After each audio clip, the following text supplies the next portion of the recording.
Laksam railway junction, যা কুমিল্লা জেলার লাকসাম উপজেলায় অবস্থিত। বাংলাদেশের 41টি রেলওয়ে জংশন আছে, তার মধ্যে 5টি হচ্ছে সর্ববৃহৎ, আর এই 5টির ভিতরে লাকসাম হচ্ছে একটি। তো চলুন একসাথে উপভোগ করি লাকসাম জংশনের ইতিহাস এবং সৌন্দর্য। লাকসাম রেলওয়ে জংশন, এটি ব্রিটিশ সরকার 1893 সালে নির্মাণ করেন। এই জংশনটি প্রায় 300 একর জমির উপর প্রতিষ্ঠিত হয়েছিল। বাংলাদেশে প্রায় 41টি রেলওয়ে জংশন আছে, তার মধ্যে 5টি বৃহৎ। অন্যতম 5টি রেলওয়ে জংশনের মধ্যে বৃহৎ রেলওয়ে জংশনের মধ্যে এই লাকসাম রেলওয়ে জংশনটি একটি।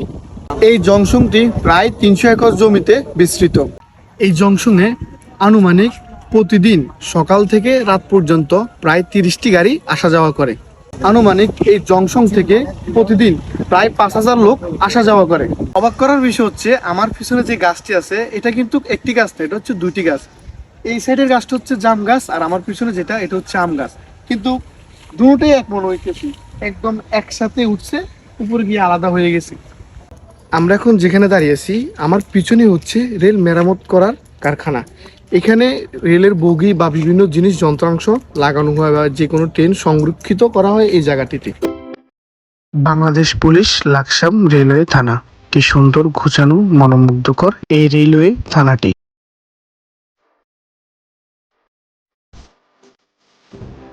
আর এটি হচ্ছে গণপ্রজাতান্ত্রিক বাংলাদেশ সরকারের রেলওয়ে নিরাপত্তা বাহিনীর অফিস।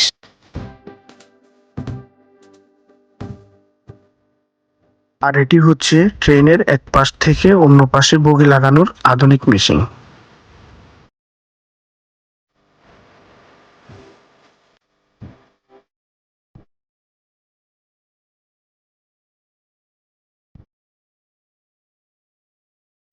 আর এই জেলেরা বাংলাদেশের বিভিন্ন অঞ্চল থেকে রেনু আনা নেওয়া করে। আর এই ইঞ্জিল জুড়ে সরু জায়গায় বসে থাকে জেলেরা।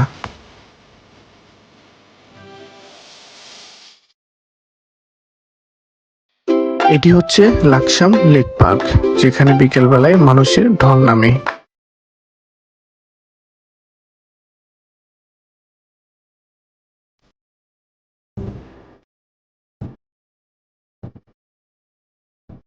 ইঞ্জিনটা বগিতে লাগিয়ে গাড়ি ছুটবেন চাঁদপুরের উদ্দেশ্যে।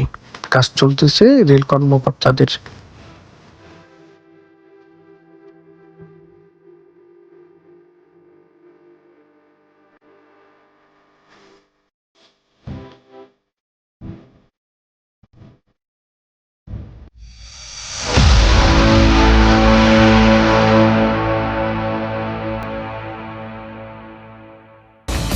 নানা বয়সের মানুষ নানান জিনিস বিক্রি করতেছেন।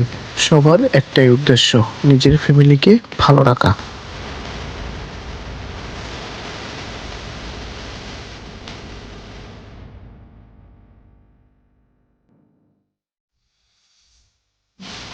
ঘরবাড়িহীন মানুষেরা এখানে কাটিয়ে দেন বছরকে বছর। স্কুল ফাঁকি দিয়ে আড্ডা দিচ্ছেন নানা বয়সের ছেলেরা।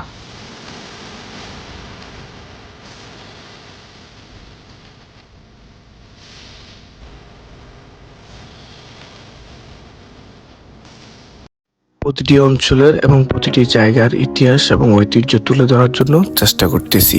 প্রতিটি গ্রাম, প্রতিটি মহল্লা, প্রতিটি স্থাপত্য একটা ইতিহাস, এর পেছনে লুকিয়ে আছে অনেক কিছু। তাই আমরা চেষ্টা করব বা চেষ্টা করি ওই ইতিহাস ঐতিহ্য আপনাদের সামনে তুলে ধরার জন্য। তো সবাই ভালো থাকবেন, সুস্থ থাকবেন। আর ভিডিওতে যদি কোনো ভুল তথ্য থাকে বা ভুল কিছু হয় তাহলে অবশ্যই কমেন্ট বক্সে জানাবেন। আর ভিডিও বেশি বেশি শেয়ার করে সবাইকে জানিয়ে দিবেন ইতিহাস এবং ঐতিহ্য। তো সবাই ভালো থাকুন, সুস্থ থাকুন। আসসালামু আলাইকুম।